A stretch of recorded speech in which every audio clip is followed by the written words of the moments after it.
2024 সালের আগস্টের তৃতীয় সপ্তাহে প্রচণ্ড বৃষ্টিপাতের ফলশ্রুতিতে ফেনী, ফুলগাজী, পরশুরাম এলাকাতে বন্যা কবলিত মানুষের সহায়তায় বেল 407 হেলিকপ্টার নিয়ে আমরা ফার্স্ট টেক অফ করি 23 আগস্ট সকাল 6টায়। Tejgaon leopard 840 ready for departure runway 17।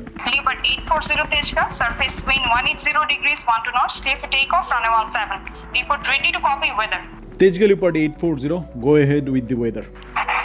Leopard 840, visibility 1000 meters, cloud overcast at 1200 feet and heavy rainfall over Feni. আমরা ফেনীতে পৌঁছানোর পরে দেখতে পারি পুরো এলাকাটা বন্যা কবলিত এবং আশপাশের বাড়িঘর সব পানির নিচে চলে গিয়েছে। হাইওয়ে কিংবা ছোটখাটো রাস্তা সবকিছু পানির নিচে ডুবে আছে। আমরা তো ভাবছি দেন বন্যা হইব মানে হালকা পাতলা পানি হইব মানে যাইব কই, তো ইচ্ছে তো পানি বানা জানতাম না। এরকম তো রেকর্ড হইব পানির রেকর্ড, ইতিহাসে এরকম রেকর্ড কেউ দেখে নাই।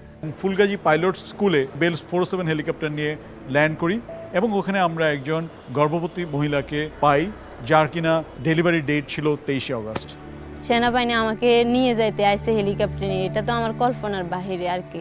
আমরা তাকে উদ্ধার করে কুমিল্লা সেনানিবাসে নিয়ে আসি এবং পরবর্তীতে সিএমএইচে 1 ঘন্টার মধ্যেই উক্ত নারী সুমি আক্তারের প্রসব হয় এবং একজন ছেলে সন্তান উমর ফারুক স্বাধীনের জন্ম দেন। বলতেছে তোমার ছেলে বাবু হয়েছে, তোমার ছেলে বাবু হয়েছে।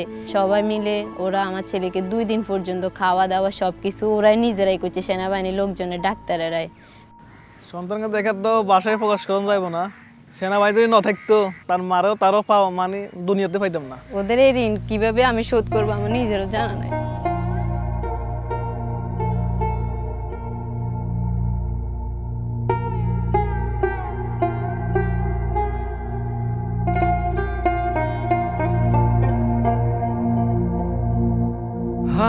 হাসিয়ার কান্নায় দুর্যোগ